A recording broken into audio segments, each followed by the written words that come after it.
आज हम पढ़ेंगे पॉइजन्स एंड लाप्लास इक्वेशन और Gauss theorem in differential form. For this we consider a continuous distribution of charge q in a volume with charge density rho. Then total charge is q is equal to volume integral of rho d V, जिसे हम equation number 1 का नाम देंगे. Then the electric flux linked with the surface enclosing the volume by Gauss theorem is phi is equal to surface integral of E vector dot dA vector.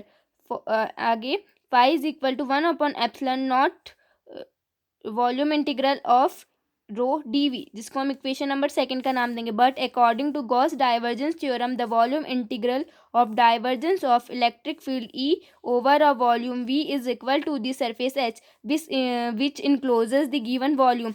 Then volume integral of divergence of E vector dV is equal to surface integral of E vector dot dA vector, जिसे हम equation number 3 का नाम देंगे.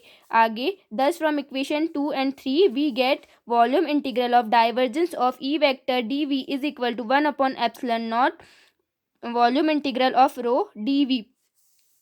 अब इसको हम इधर transfer कर देंगे तो ये प्लस का है तो इधर जाके माइनस का हो जाएगा. Then volume integral of d divergence of E vector d V minus 1 upon epsilon naught volume integral rho d V is equal to 0. अब यहाँ से हम इस वॉल्यूम इंटीग्रल को कॉमन निकाल लेंगे तो बचेगा ब्रैकेट में divergence of E vector minus rho upon epsilon not. अब जब हम इस वॉल्यूम इंटीग्रल डीवी को इधर जीरो के इधर ट्रांसफर कर देंगे तो जीरो हो जाएगा. तो यहाँ बचेगा हमारे पास divergence of E vector minus rho upon epsilon not अब इज इक्वल टू 0. जब हम इस रो अपॉन एप्सिलॉन नॉट को इधर ट्रांसफर कर देंगे तो ये माइनस का था तो इधर जाके प्लस का हो जाएगा. तो हमारे पास आएगा divergence of E vector is equal to rho upon epsilon naught, जिसको हम इक्वेशन नंबर 4 का नाम देंगे.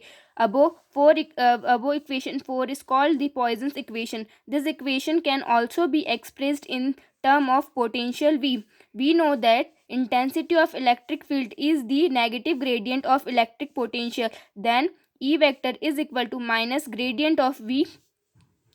तो यहाँ पे बचेगा तो उसका मतलब होता है E vector is equal to minus का डेल वेक्टर वी, जिसको हम इक्वेशन नंबर 5 नाम देंगे. चूँकि divergence of E vector is equal to होता है del vector dot E vector, जिसे हमने इक्वेशन नंबर 6 का नाम दिया है. तो वहाँ पर हम इक्वेशन 6 में यहाँ पे ई वेक्टर की वैल्यू रखेंगे तो हमारे पास आएगा divergence of E vector is equal to del vector bracket में माइनस का डेल वेक्टर डॉट वी.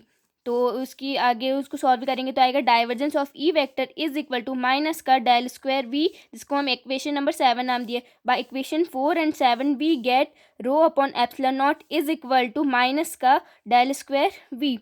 तो जब हम इधर के माइनस साइन को इधर ट्रांसफर कर देंगे तो आएगा माइनस का rho upon epsilon not is equal to del square V, जिसको हम इक्वेशन नंबर 8 का नाम देंगे. चूँकि del vector is equal to होता है I cap del upon del X plus J cap del upon del Y plus K cap del upon del Z.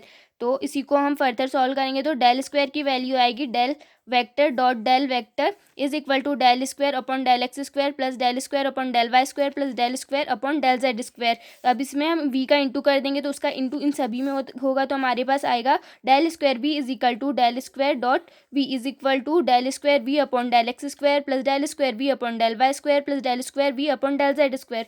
Putting this value in equation 8 then we get del square v upon del x square plus del square v upon del y square plus del square v upon del z square is equal to minus का rho upon epsilon not, जिसे हम equation number 9 नाम देंगे. This is the other form of Poisson's equation. If we consider a charge free region then rho is equal to 0. Then from equation 9 और by above equations we get divergence of E vector is equal to 0 और del square v is equal to 0 and del square v upon del x square plus del square v upon del y square plus del square v upon del Z square is equal to 0. इसको हम equation number 10 का नाम देंगे. Above equations are called the Laplace equation which hold in a charge free region. Thank you.